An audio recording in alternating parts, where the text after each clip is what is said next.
Bro, look at this new webcam. Holy cow. I feel like I'm actually in 4K right now. That's kind of cool.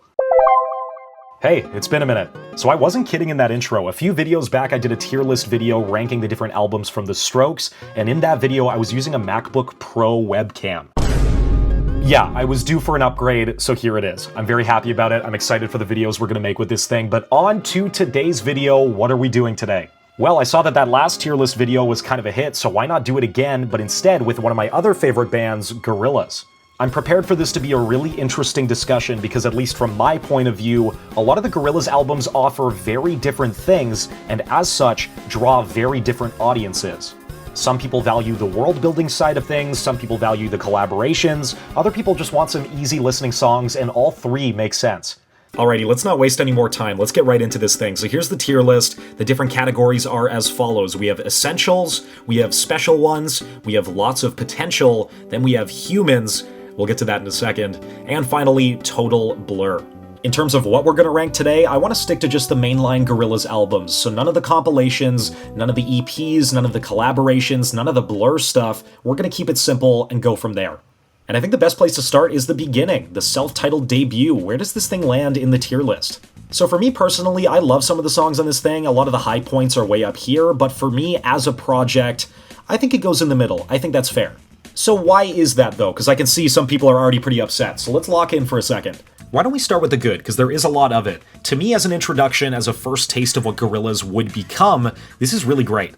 Let's go to the track list for a second. You have songs like Rehash and 5-4, very fun introductory tracks, but then you get into some big heavy hitter hits. Tomorrow Comes Today, Clint Eastwood, of course, Rock the House, 19-2000. There's a lot to love here. But my personal issues with this record come as a result of some of the album tracks, which, you know what, I'll say this, for better or for worse, have a lot of texture to them. They sound very unique. It's kind of all over the place in that sense. That said, I will give the album its credit and its flowers. This thing is very cohesive as a listen, somehow. I don't know how they managed to do that, but like the instrumental palette of this whole thing is very cohesive. I would argue more so than a lot more of these other albums on this list. So let's go back to the tier list. Me personally, I don't return to this record all that much. Aside from maybe like The Fall, which we'll get to that in a little bit, I think this is the album I return to the least, which is unfortunate because, again, there's a lot of great material on this thing. As an introduction, as a proof of concept, I love it, but I don't know, there is something to be desired there, so I'm going to keep it in lots of potential.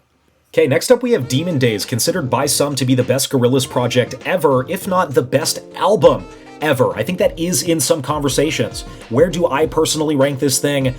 I mean, it is essential, maybe not the best album ever, but it is an essential Gorillaz project. I would argue the Gorillaz project, like in terms of tone, hits, collaborators, in terms of the visuals as well. Like, that's an important factor, how the world of this comes together, right? Like, I feel like if the debut was the proof of concept, this is the idea fully realized and taken to its fullest potential. But I'm getting away from the music, let's talk about that. If we go to the track list here, I mean, we're talking about some heavy artillery, Last Living Souls, Kids with Guns, Feel Good Inc., Dare, right? These are all, again, kind of like the first album, top 10 level Gorillaz songs. But here's one thing I've noticed recently. I find with the second half of this record in particular, I'm just not all that excited by some of these songs. Maybe that's the wrong word. I just find I don't come back to some of these ones as much, like All Alone, White Light, Don't Get Lost in Heaven, Demon Days. If you asked me to sing any of those, I couldn't. I can't remember any of them. And that's not a knock on the quality of the record, let's get that very clear. Like, front to back as a listen, this is bulletproof. This is a very great album experience. But just in terms of a ranking, some things like this might become an important factor. The fact that, yeah, the second half of this record I don't come back to as often as the first, it just, I don't know, it's interesting. It's an interesting thing to note. But really, I'm grasping at straws. As far as rankings go, this is cream of the crop. This is very much up there. Top 2, if not top 1, Gorillaz album of all time. But here's where things get interesting, folks. Now we're on to Plastic Beach. Some might say it's the LeBron James to Demon Days' Michael Jordan. Where do I rank this thing? See, it's funny, when I was growing up and listening to this for the first time, it probably would have landed here. Like, it just didn't grab me in the same way that Demon Days initially did. But I think with each passing listen, treating this like a Gorillaz album experience, it really grew on me to a point where it deserves to be in the essentials. Now, whether or not it's better than Demon Days is a separate question entirely, and my answer to that is You know what? Yeah, I think it is. Oh my goodness. Okay, relax for a sec. Let's talk it through. I look at Plastic Beach and I see a collection of songs that are not afraid to take swings. Whether or not they hit is a different story, but I do think this is the experimental peak of the group. Like if we think of Demon Days as kind of that aesthetic peak of the group, this is the experimental and musical peak in my opinion. Let's go back here. You have songs like Rhinestone Eyes, Stylo, Superfast Jellyfish, Empire Ants, Broken, On Melancholy Hill, 2 Binge, Pirate Jet. Like, these tell the story of Gorillaz in my opinion, in a way that Demon Days doesn't. And I look at a song like Empire Ants and I say to myself, that is my favorite Gorillaz song ever.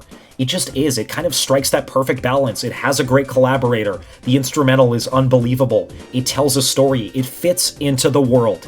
And that's what's so special about Gorillaz. I think the top tier Gorillaz album, whichever way you go with it, is the one that tells the best story. It feels so lived in. And that's what these albums do the best. I just think Plastic Beach does it a tiny little bit better, and that's why I have it up there.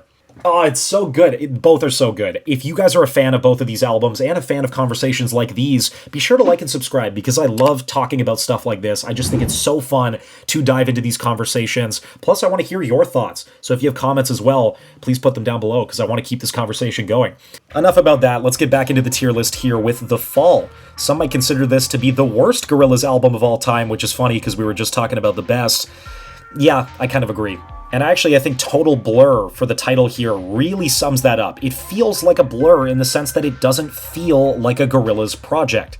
I look at some of these other albums, and sure, they differ in quality a bit, but even still, these are full studio album releases, whereas The Fall is kind of just this half-baked tour project. Yeah, like most of the songs here are either super low-key or are simply just instrumental songs. It really feels like Damon Albarn on a tour bus just going bleep, bloop, bleep. Oh, this looks cool. And let's go to the track list, right? Revolving Doors, that's a fun song. I actually really like that song. Hillbilly Man, that's kind of a cool one too. But other than that, you just lose me. Like I don't know what any of these songs truly are. It feels, again, very half-baked, very not well thought out. It's the tour record, it's the black sheep, it's the one that frankly shouldn't be on this tier list to begin with, but because it's a mainline album, we just gotta include it, so yeah, unfortunately it has to be last. Sorry.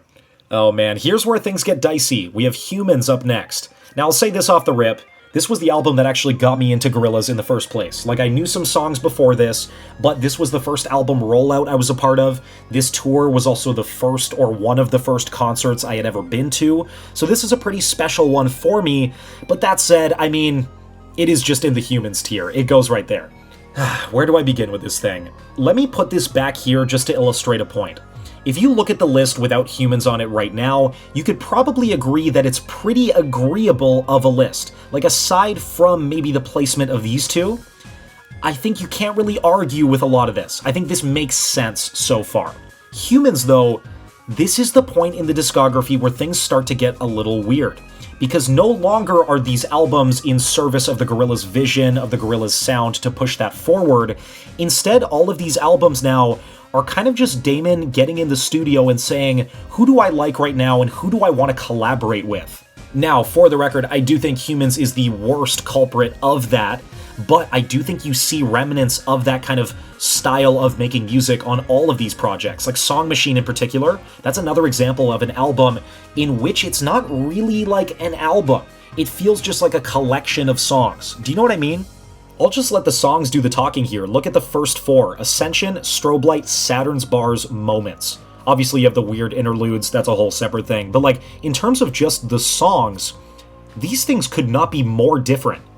Scattered is a good way to describe it, and this is like, not just in terms of Gorillaz albums, I'm just talking music in general. This is one of the most scattered album track lists I have ever seen in my life. It's kind of crazy. And within that variety, you do get some bangers, right? I think She's My Caller is an awesome song. I love Let Me Out, I love Andromeda, I love Saturn's Bars, Ascension. Even a song like Charger is kind of interesting, right? I think this album is interesting, for better or for worse.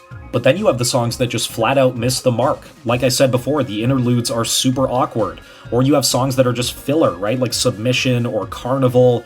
Then you have songs like We Got the Power that are super corporate and hollow. That's got to be one of the worst closers Gorillaz has ever done.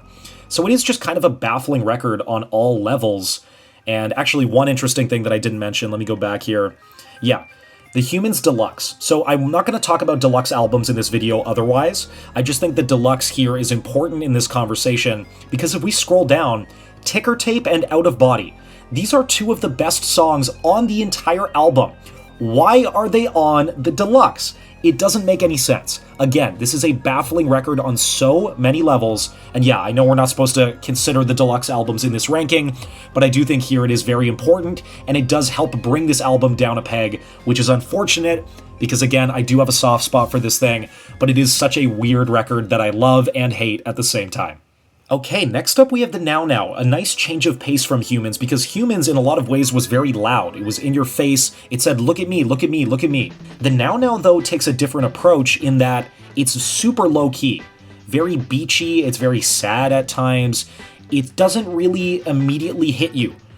But, and this might be a hot take, I do think it's very special, I do.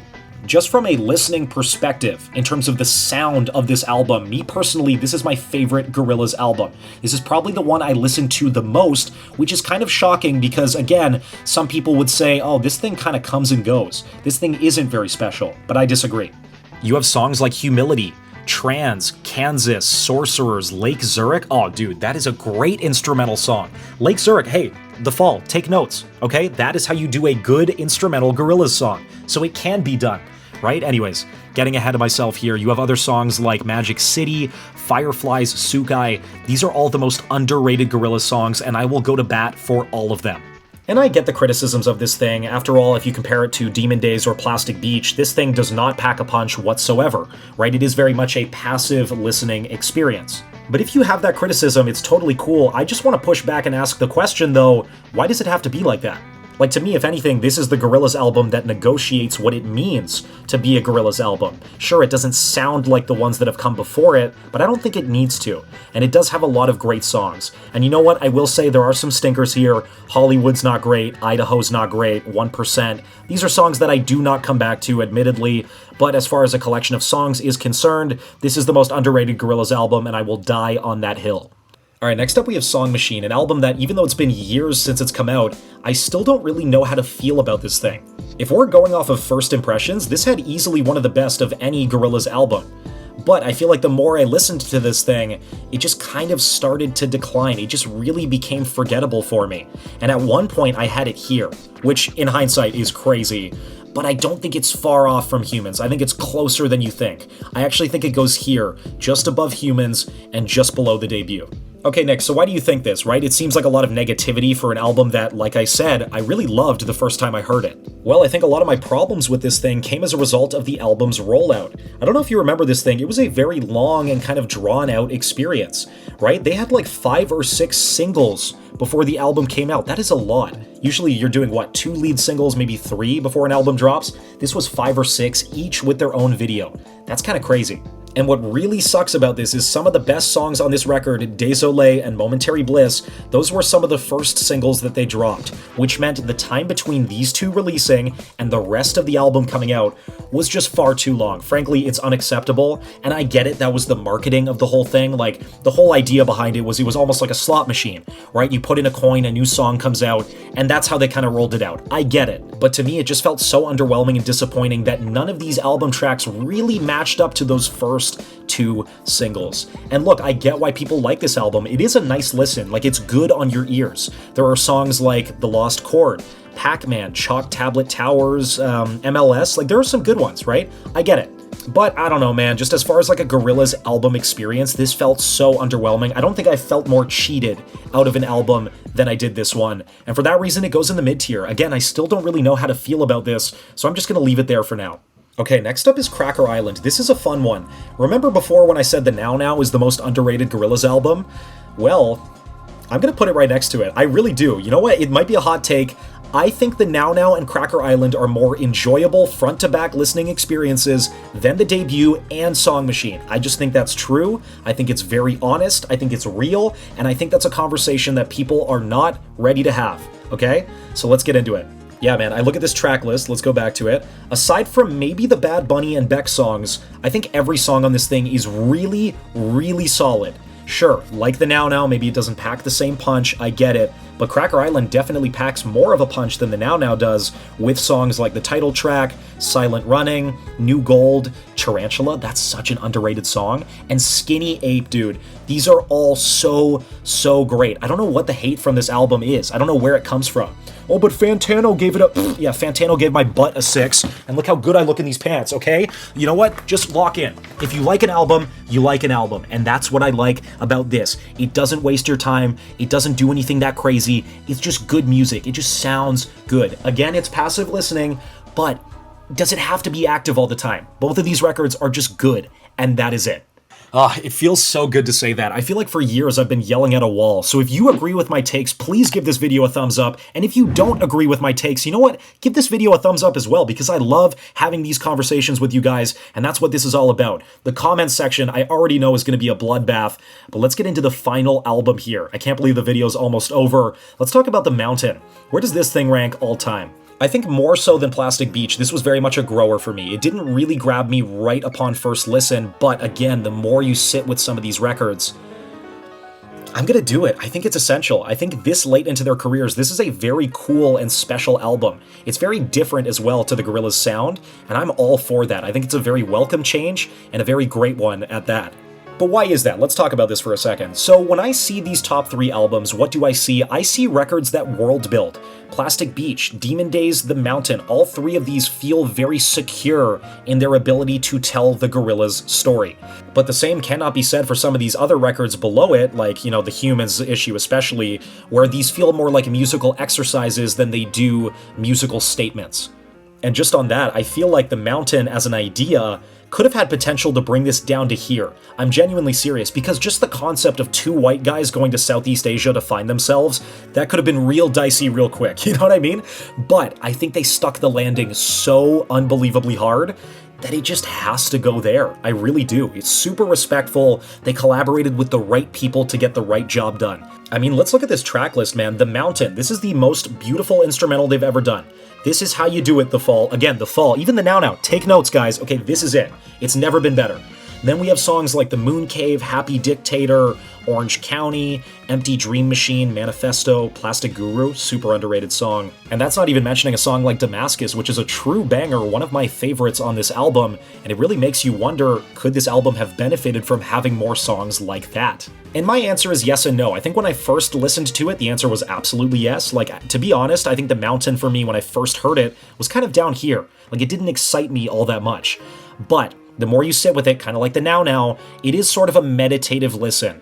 No pun intended, right? Like, it's an album that really you sit with for a while, and with each listen, you get a bit more of those performances, you get a bit more of the instrumentals, a bit more of those details that really give this thing some life. And I just think that's really cool, this late into the band's career. What more could you want? You know what I mean? Like, this is truly a world builder, it's truly a special album, and yeah, I think it's gonna age really well too. So that is the ranking, people. Obviously some more controversial picks in this tier, but I think for the most part, aside from maybe these 3, like, it is a pretty agreeable list. What do you guys think, though? Do you guys have a favorite Gorillaz album? What's the best Gorillaz album? Let me know the answers to both in the comments down below. And that's pretty much it for me, guys. Thank you so much for watching, and we will see you in the next one. My decision in this, what to do, giving and leaving it all up to you. I want you back, I just want to renew. Grab on my hand and we go to the moon. Ready to zoom, do it remotely. I love what you told me just out of the blue. I see you blush when I check on the hue, check out the view.